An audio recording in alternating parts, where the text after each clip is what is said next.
Here's 3 important steps to help protect your fruit trees. Step 1 is getting yourself a trunk guard for the bottom of your trees. This is going to wrap around the bottom of your trunk and prevent rabbits from being able to nibble on your trunk and essentially killing your trees. Go ahead and find you 3 8-foot T-posts. Go ahead and pound your posts in a triangle around your tree, just like this.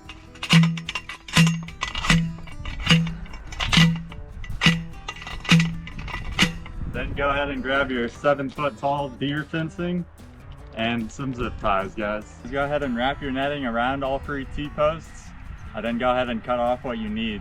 Now you're gonna take a couple zip ties and start on 1 T-post, and we're gonna zip tie our netting to our T-post.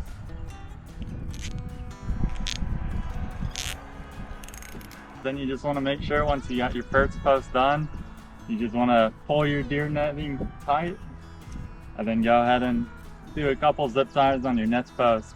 So we just got our deer netting put up around our tree and our trunk protector put on the bottom, and that is going to keep all those pesky animals out of our growing fruit tree to allow maximum growth over the next couple years.